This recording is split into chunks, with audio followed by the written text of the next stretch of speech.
सरपंच थांबा, आहे तिथं आलो, एका मिनिटात लवळ करीत होता त्या दिवशी. सरपंच गोप्या इकडे काय करताय? ह्यो सरपंच माई किंमत करीत होता काय 2 वर्षापूर्वी. सरपंच थोडे दिवस काय आमच्या वाईट वेळ होती तेव्हा आम्ही तुमच्या डोळ्यात खुपायचो. आता हे जरा पैसे 7 दिवसाचा शिळ खाणारा माणूस आज 50,000 रुपये तुमच्या हातात आणून टेकतोय. हे गप्रे, तू काय माहित ना वाईट. ही गाडी घेतली होती सेकंड, आता हिच्यातच बसून नवी आणाय चाललोय. संध्याकाळी या दोघं जरा पेढे खायला. 5 वर्षापासून थकलेले पैसे एकखटी आणून दिलेत. याचे काही एवढे पैसे आले कोणी?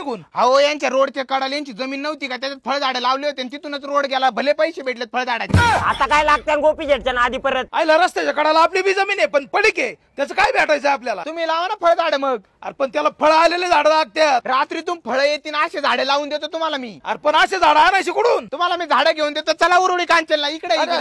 अरे बघ आंबे झाड काय भारी दिसतात. आंब्याचं झाड पण त्या विषयले खतरनाक. या वर्षी झाडं लावले ना का पुढच्या वर्षी लगेच फळं चालू होते त्याला. आपल्या मनाजोगते झाडं बसले बा. आता बरोबर आपला गेम बसन. तुम्हाला तर सांगतो शेतकऱ्यांसाठी तर लय भारी विषय इथं. हे स्वतः त्यात बाग सेट करून देतात. वरून बागाची निगा कशी राखायची ते पण सगळं नॉलेज हेच देतात. अभिषेक मग 2 एकरचं झाड बुक करावं.